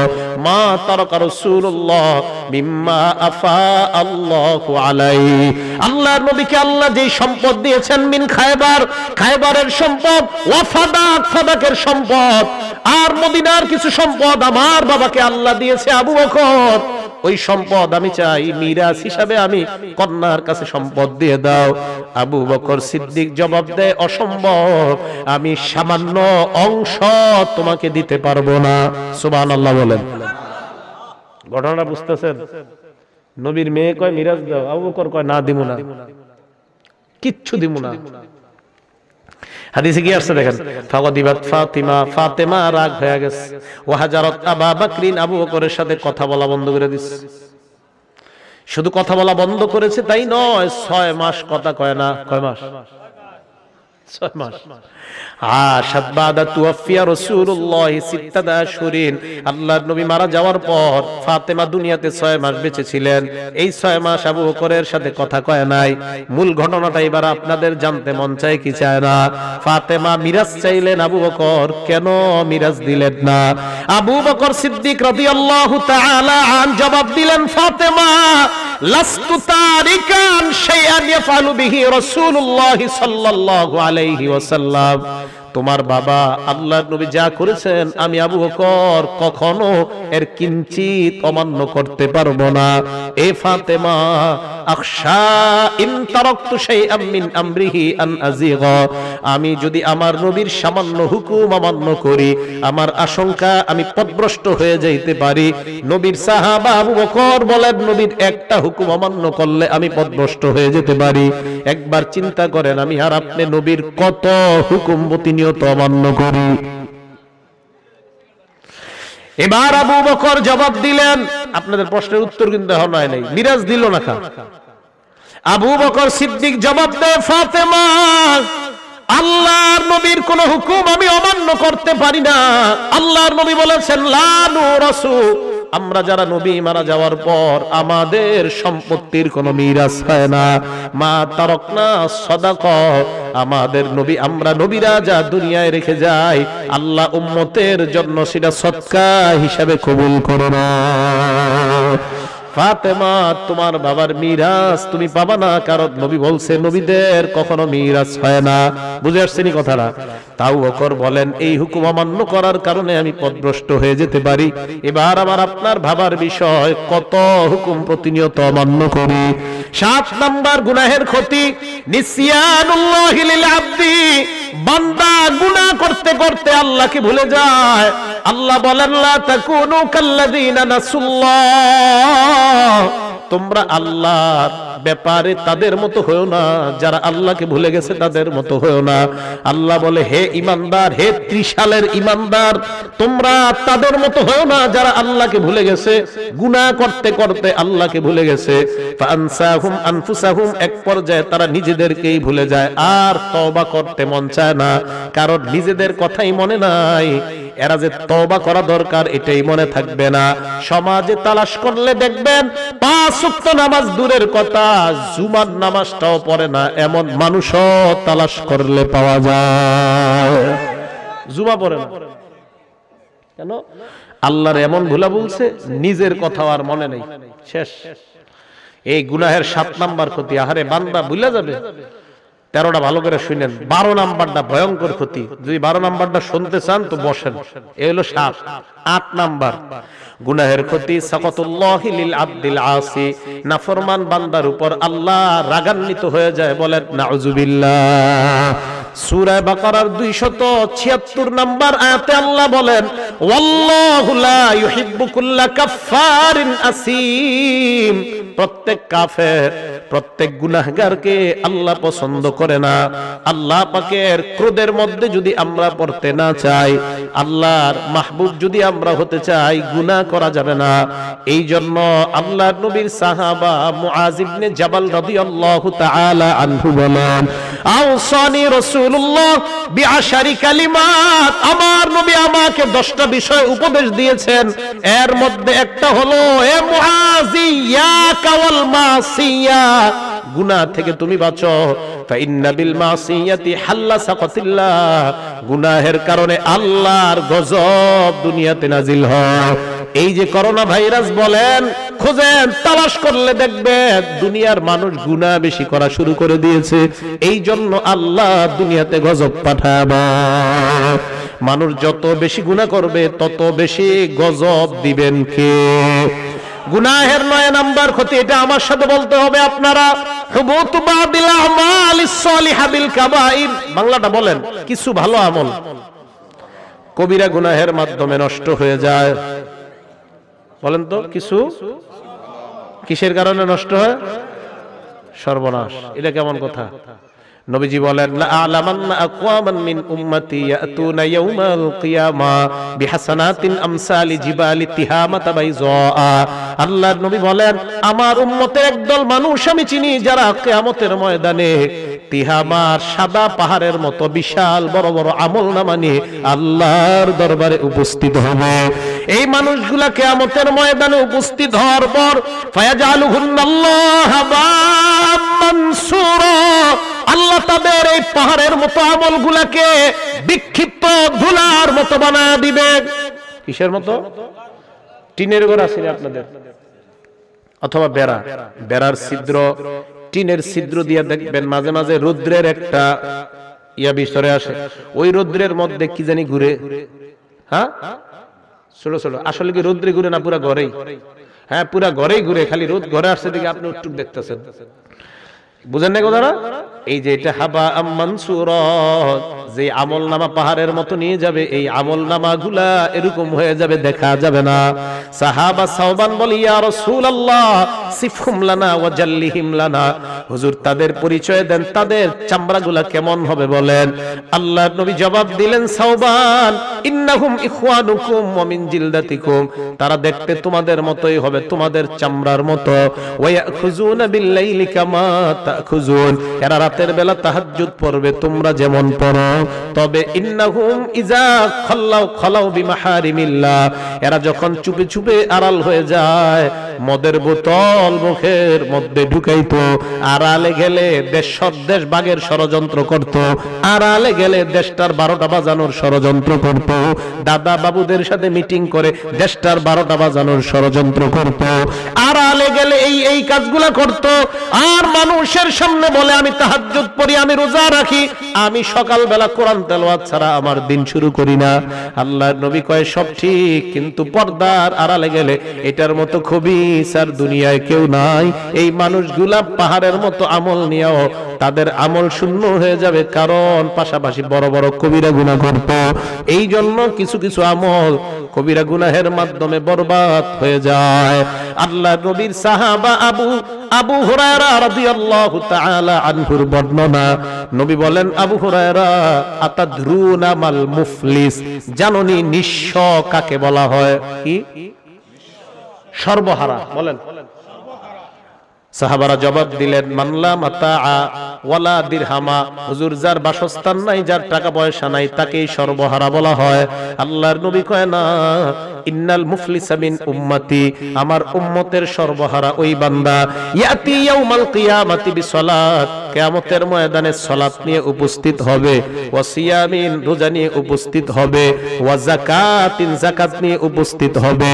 এই আমলগুলা নিয়ে উপস্থিত হওয়ার পর আল্লাহর নবী কয়, আমলগুলা করছে ভালো কথা, ওয়াকাদ শাতামা হাযা, এই বান্দা ওমককে গালি দিত, ওয়া কাযাফা হাযা, ওমকের বিরুদ্ধে মিথ্যা অপবাদ দুর্নাম ছড়াইতো এলাকা, ওয়া আকালা মালা হাযা, এই বান্দা মানুষের মাল অন্যায়ভাবে পেটে ঢুকাইতো, আরেকজনের সম্পত্তি জোর দখল কইরা নিজের কপালে নিয়ে নিত, আরেকজনের জমিন আইল টানতে টানতে নিজের জমিন বাড়ায়া, নিজের জমিনের জায়গা বাড়ায়া ফেলতো, আপন ভাইয়ের সম্পত্তি মাইরা খাইতো এই ব্যক্তিটা।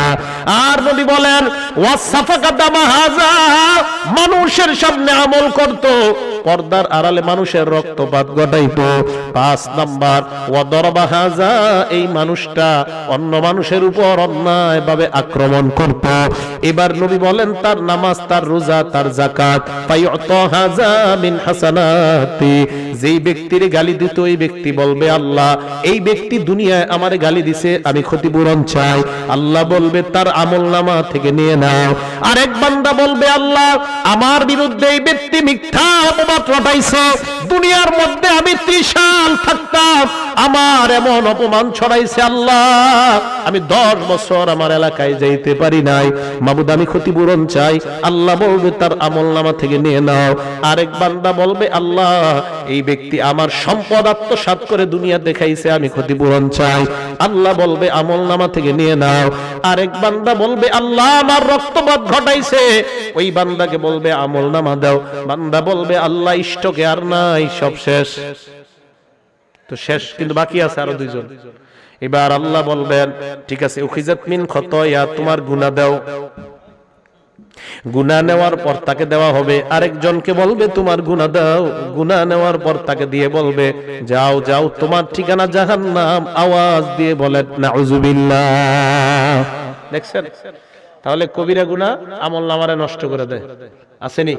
কবিরা গুনাহ আমলনামা নষ্ট। আল্লাহ আমাদেরকে এই জাতীয় ভয়ঙ্কর অপরাধ থেকে হেফাজত করেন। গুনাহের 9 নাম্বার ক্ষতি, এটা কত নাম্বার গেল?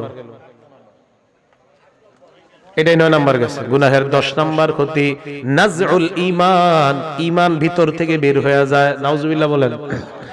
হাদিসের মধ্যে নবী বলেন, ইজা জানাল আব্দু, এই হাদিসটা মুসনাদে আহমদে আসছে। নাসিরউদ্দিন আলবানী এই হাদিসকে সহিহ বলছে, অন্যরা বলছে নাসিরউদ্দিন আলবানী। এই কারণে বললাম, 30 সালের আশেপাশে আবার আহলে হাদিস ভাই আছে অনেক, আমার সাথে পরিচয় আছে, ওনারা আবার নাসিরউদ্দিন আলবানীর নাম শুনলে খুব খুশি হয়, তো এই জন্য ওনার নামটা বললাম। উনি এই হাদিসকে সহিহ বলছেন, মানে উনি বললেই সহিহ, অন্যরা বললে আর সহিহ হয় না, কিন্তু উনি অনেক অসংখ্য দঈফ হাদিসরে সহিহ বলে ফেলছে, এটি পড়লে আবার খারাপ লাগে। তো যাই হোক, নাসিরউদ্দিন আলবানী এটারও সহিহ বলছে। ইজা জানাল আব্দু, বান্দা যখন জিনা করে, ব্যভিচার করে, ভালো করে শুনেন, জিনা করে, ব্যভিচার করে, খরজা মিনহুল ঈমান, তার ভিতর থেকে ঈমানটা বের হয়ে যায়। অন্য বর্ণনায় আসছে বান্দা যখন চুরি করে, তার ভিতর থেকে ঈমানটা বের হয়ে যায়। দেখেন, বের হওয়ার পর কানা আলাইহি ফাওকা রাসিহি কাজুল্লাহ, মাথার উপর ছায়ার মতো ঘুরতে থাকে ঈমানটা। ব্যভিচার চলতেছে, ফাইজান কত ব্যভিচার যখন শেষ হয়, চুরি যখন শেষ হয়, রাজা ইলাইহিল ঈমান, ঈমান আবার তার কাছে ফিরে আসে। এবার একটু প্রশ্ন করেন, আমি গুনাহ করার সময়, বড় অপরাধটা করার সময় ঈমানটা বের হওয়ার পর ওই অপরাধ অবস্থায় যদি মারা যায়, ঈমান তো আর ফিরে আসলো না। হ্যাঁ, ওই অপরাধের সময় মারা গেলে ঈমান তো উপরে ফিরে আসলো না। আল্লাহ আমাদেরকে হেফাজত করেন। 11 নাম্বার গুনাহের ধর্মীয় ক্ষতি, আদামু ইজাবাতিদ দাওয়া, দোয়া কবুল হয় না। কি কবুল হয় না?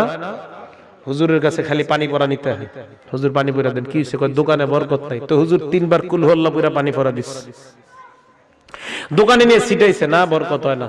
আবার আইছে পরের সপ্তাহে, হুজুর পানি পড়া দেন। এবার হুজুরে 15 বার কোরআন শরীফ পড়া পানি পড়া দিছে। আবার দোকানে ছিটাইছে, আবার কিছুদিন পরে হুজুর কি পড়লেন? হয় না তো। হুজুরে এবার পুরো 30 পারা পড়াই ফুদিস। আর বাকি আছে নি কোরআন শরীফের, আর কিছু বাকি আছে?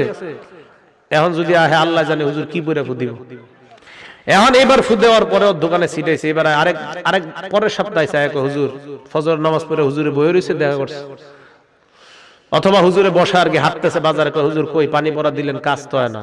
এবার হুজুর প্রশ্ন করে, আপনি যে বারবার পানি পড়া নেন, নামাজ পড়েননি? হুজুর শুক্রবারের নামাজটা পড়ি। কি বারে? আপনার বউ পড়েনি? হুজুর বিবি মাগরিবটা মাঝে মাঝে পড়ে, আসরের সময় রান্দে, জোহরের সময় ছেলে মেয়ের গোসল টোসল ইত্যাদি কাপড় ধোয়, ফজরের সময় ছেলে কিন্ডার গার্ডেনে যায় রুটি বানায়, কপাল পরা ফজর পড়ে না, এশার সময় ম্যাডাম স্টার জলসায় ব্যস্ত। তো এই জন্য তো হেও পড়ে না, হেও পড়ে না। হুজুরে কয় আপনিও পড়েন না, আপনার বিবিও পড়ে না। ময়মনসিংহের ব্রহ্মপুত্র নদীর পানিতে ফু দিয়া দিয়ে ওই পানিও যদি আপনার দোকান ভাসায় দেন, বরকত হবে না। আপনি নিজেই ঠিক নাই, দোয়া কবুল হবে কেমন আপনার? আদামু ইজাবাতিদ দাওয়া, দোয়া কবুল হয় না। গুনার 11 নম্বর ক্ষতি, দোয়া কবুল হয় না। মানুষের অভিযোগ কয় দোয়া কবুল হয় না, খায় হারাম, মাতআমুহু হারাম, ওয়া মালবাসুহু হারাম, ওয়া মাশরাবুহু হারাম, তার খাদ্য হারাম, তার পানীয় হারাম, তার কর্ম হারাম, সব হারাম। তা আল্লাহ দোয়া কবুল করো না কেন? নবী কয় ফাআন্না ইউস্তাজাবু লা, সব তোমার হারাম, দোয়া কবুল হবে কিভাবে বলো? কথা কি বুঝে আসছে আপনাদের? বলেন তো এই কথাগুলো কি জরুরি না আমাদের জন্য? অনেক জরুরি। আমরা দোয়া করি, কবুল হয় না, সব অভিযোগ খালি। তাহলে এই যে 11 নাম্বার। এবার দেখেন নবীজি বলেন, ইন্নাল্লাহা তাইয়্যিবুন লা ইয়াকবালু ইল্লা তাইয়্যিবা, আল্লাহ পবিত্র, পবিত্রতা ছাড়া আল্লাহ গ্রহণ করে না। ইন্নাল্লাহা আমারাল মুমিনিনা বিমা আমারা বিহিল মুরসালিন, আল্লাহ রাসূলদেরকে যে আদেশ দিয়েছেন তোমাদেরকেও সেই আদেশ করেছেন। রাসূলদেরকে আল্লাহ বলেছেন কুলু মিনাত তাইয়্যিবাতি ওয়া'মালু সলিহা, এ রাসূলগণ তোমরা হালাল খাও আর ভালো কাজ করো। ইমানদারদেরকেও আল্লাহ বলে তোমরা হালাল খাও, ভালো কাজ করো। ভালো কাজ তখন করতে পারে যদি মানুষ হালাল খায়, আর হালাল খাইলে ভালো কর্ম করতে পারে। ভালো কর্ম করে যদি আল্লাহর কাছে দোয়া করে, ওই বান্দার দোয়া আল্লাহ কবুল করে না। গুনাহের 11 নাম্বার ক্ষতি, দোয়া কবুল হবে না। গুনাহের 12 নাম্বার ভয়ঙ্কর ক্ষতি, সুল খাতিমা, গুনাহ করতে করতে এমন হয়ে যেতে পারে মরণের সময় ঈমান নসিব হবে না। ইবনে তাইমিয়া রাহমাতুল্লাহি আলাইহি বলেন, অথবা ইবনুল কাইয়্যিম, আল ইসরারু আলাজ যুনুব ইউসাব্বিবুর রাদনা আলাল কুলুব, গুনাহ করতে করতে অন্তরের মধ্যে যখন মরিচিকা পড়ে যায়, মারা যাওয়ার সময় কয়েক লাখ মানুষ যদি লা ইলাহা ইল্লাল্লাহ পড়ে, তার মুখ দিয়ে বের হয় না। কারণ গুনাহের কারণে এমন হয়ে যায় ওই বান্দার আর ঈমান আর কালিমা নসিব হয় না। আল্লাহর নবী ইউসুফ আল্লাহর কাছে দোয়া করেছে, ফাতিরাস সামাওয়াতি ওয়াল আরদ আনতা ওয়ালিয়্যি ফিদ দুনিয়া ওয়াল আখিরা তাওয়াফফানি মুসলিমা ওয়া আলহিকনি বিস সালিহিন।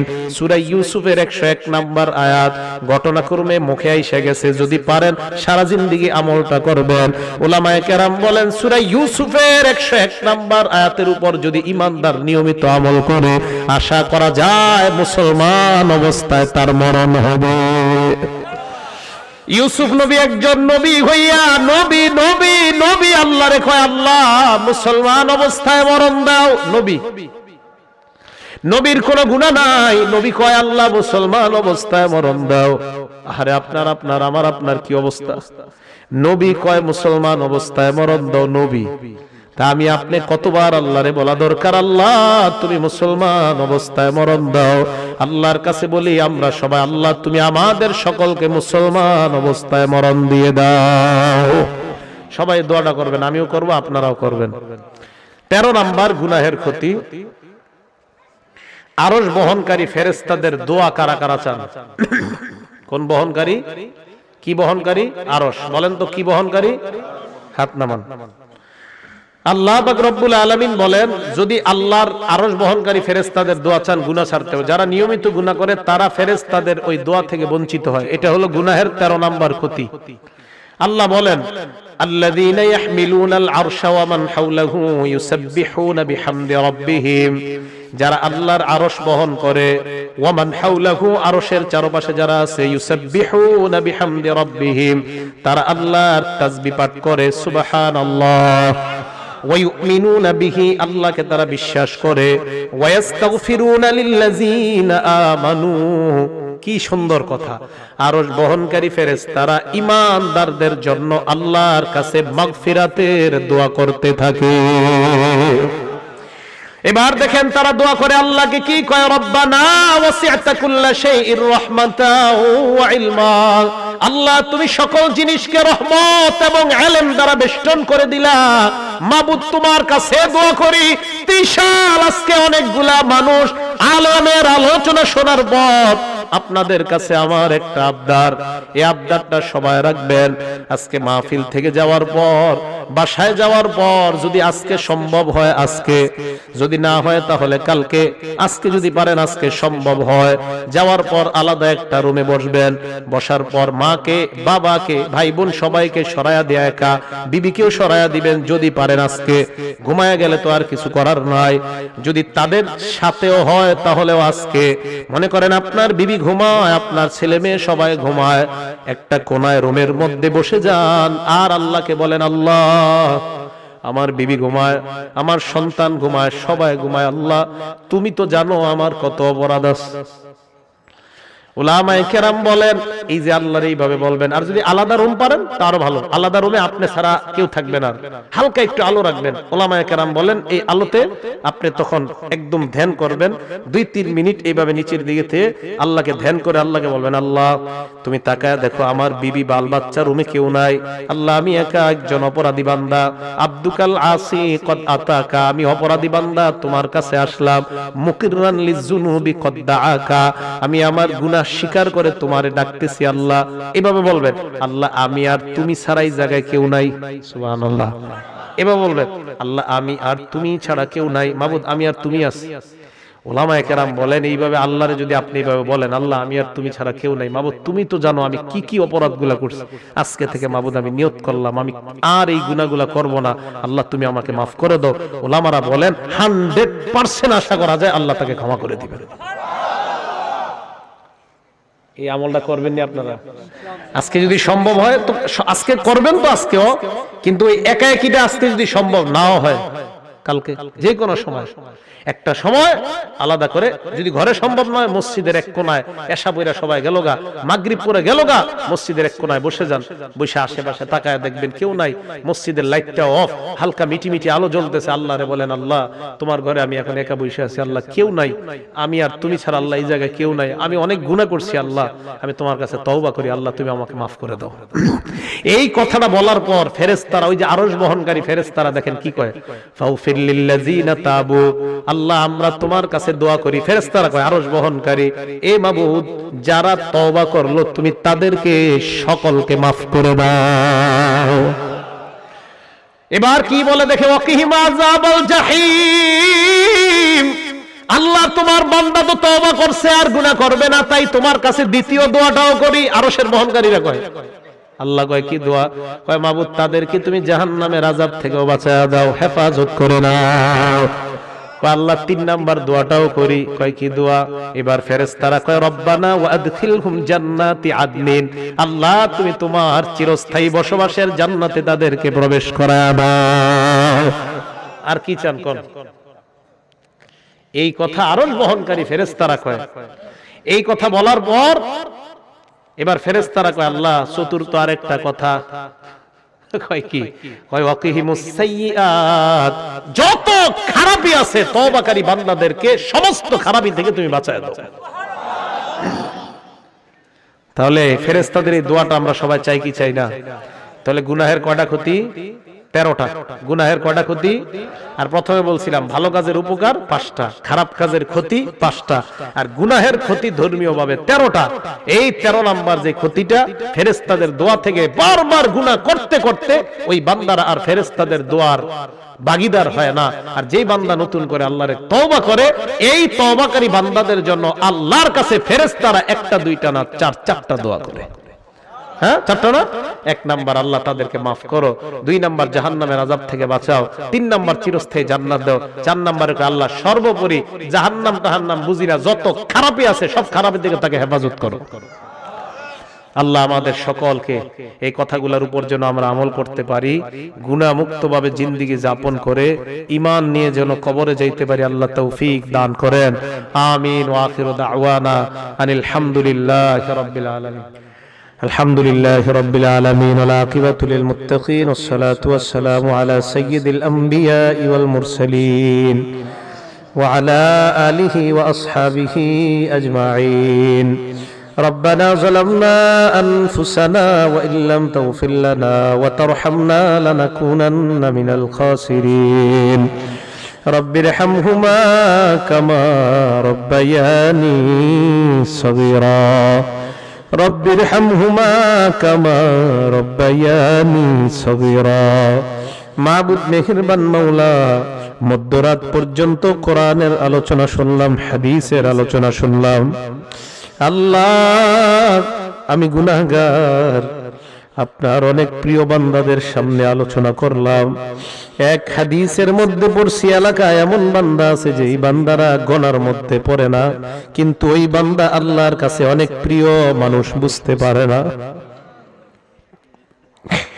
আল্লাহ গুনাহ করতে করতে অন্তরের মধ্যে কালো দাগ পড়ে গেছে। আল্লাহ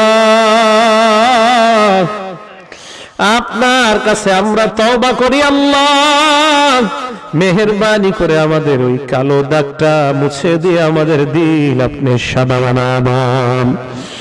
মাবুদ মেহেরবান মাওলা, আমাদের মধ্যে যাদের মা নাই, বাবা নাই, আত্মীয় স্বজন, পাড়া প্রতিবেশী, উস্তাদ মুরব্বিয়ানে কেরাম, এই এলাকার সর্বজন শ্রদ্ধেয় আলেমে দ্বীন আতাহার আলী রহমতুল্লাহি আলাইহি, আল্লাহ উনি সহ কবরে যারা শায়িত আছে, আল্লাহ মেহেরবানি করে তাদের কবরগুলা জান্নাতের বাগান বানাবেন। মাবুদ মেহেরবান মাওলা, কোরআনের মধ্যে পড়ছি ওয়ামতাজুল ইয়াউমা আইয়ুহাল মুজরিমুন, কিয়ামতের মাঠে আপনি বলবেন এ অপরাধীর দল তোরা আলাদা হয়ে যা।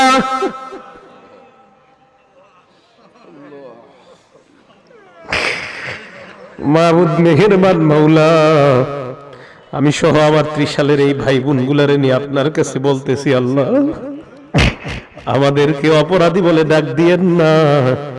আপনি না আমাদেরকে আজকে মায়া করে মাহফিলে আনছেন, আল্লাহ এইভাবে মায়া করে আমাদেরকে আপনার রহমতের চাদর দ্বারা ঢেকে নেন। মাবুদ মেহেরবান মাওলা, ইউসুফ নবী এই তোমার কাছে দোয়া করছে, মুসলমান পরিচয় মৃত্যু চাইছে ইউসুফ নবী। আমি এই আয়াত যত পড়ি তত হয়রান হয়ে যায়। আল্লাহ নবীর কোনো গুনাহ নাই, নবী কেন কয় আমার মুসলমান পরিচয় মরণ দাও? এর মানে মুসলমান পরিচয় মরাটা তো সহজ না। আপনার কাছে আমরা ফরিয়াদ জানাই, আল্লাহ আমাদের সব ভাই বোনদেরকে আপনি মুসলমান পরিচয়ে মরতে পারি তৌফিক দান করে দেন। আমি সারা বাংলাদেশের যত জায়গায় যাই একটা স্পেশাল দোয়া আমার থেকে করি, আল্লাহ আমি যাদের সামনে বসি আর যারা আমার সামনে বসে, আল্লাহ মাবুদ গো, আমার মনে হয় আমার শ্রোতা ভাই বোনদেরও মনের চাহিদা এটাই হবে, আল্লাহ আমাদেরকে আবার জান্নাতে দেখা করাবেন। জান্নাতে দেখা হওয়ার পর যেন একে অপরকে চিনতে পারি, এই মানুষগুলা যেন বলতে পারে হুজুর আমাদের এলাকা আপনি গিয়েছিলেন। সভাপতি সাহেব সহ আলেম উলামা ইমাম খতিব মুয়াজ্জিন মাদ্রাসার উস্তাদ ছাত্র সবাইকে যেন চিনতে পারি আল্লাহ। এলাকার মুরব্বী ছোট ভাই বড় ভাই যুবক ভাই সবার সাথে যেন পরিচয় হয়। ওই দিন অনেক আনন্দ হবে, একজন অপরজনকে চিনতে পারলে জান্নাতের মধ্যে নিশ্চয়ই আনন্দের মাত্রাটা আরো বেড়ে যাবে। আল্লাহ মাবুদ গো, আপনি চাইলে সব সম্ভব। আল্লাহ আমার এই খায়েশটা আমি কত হাজার বার আপনাকে বলছি, এর হিসাব নাই। আল্লাহ আমার এই চাহিদাটা আপনি পূরণ করে দেন। আল্লাহ আল্লাহ আমাদেরকে আপনি জান্নাতে দেখা করায় দিয়েন। আল্লাহ আল্লাহ আল্লাহ আমাদেরকে আপনি জান্নাতে দেখা করায় দিয়েন। আল্লাহ আল্লাহ বাচ্চা মা বাবার কাছে যেইভাবে কান্দে, আল্লাহ আল্লাহ আপনি আমাদেরকে বানাইছেন, আল্লাহ আপনার কাছে আমরা ফরিয়াদ জানাই আমাদেরকে আবার জান্নাতে দেখা করায় দিয়েন। আল্লাহ আল্লাহ আমাদের এই আরজিটা আপনি কবুল করে নেন। আল্লাহ আমাদের এই আরজি আপনি কবুল করে নেন। আল্লাহ কত বড় আলেম উলামা ইমাম খতিব সাদা দাড়িওয়ালা কালা দাড়িওয়ালা কত জনকে নিয়ে হাত তুলছে, আল্লাহ যার হাতটা পছন্দ ওই হাতের সাথে আমাদের দোয়াগুলা কবুল করে নেন। আল্লাহ মা বোনদেরকে আয়েশা সিদ্দিকার মতো বানায়া দেন। মা বোনরা আর কত গুনাহ করবো বলে, টেলিভিশনের রিমোট গুলা বাদ দেন, টেলিভিশন ঘর থেকে উঠান।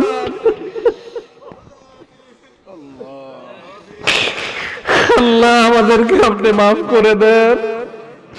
আল্লাহ আজকের সভাপতি সাহেব হযরত আমাদের কাছে দোয়া চেয়েছে, আল্লাহ আল্লাহ মা বোনদের জন্য আয়েশা সিদ্দিকা খাদিজাতুল কুবরার মতো যেন মা বোন বের হয় এলাকায় তৈরি হয়, এই জন্য একটা মাদ্রাসা করবে। আল্লাহ আল্লাহ আপনি এই মাদ্রাসাকে কবুল করে নেন।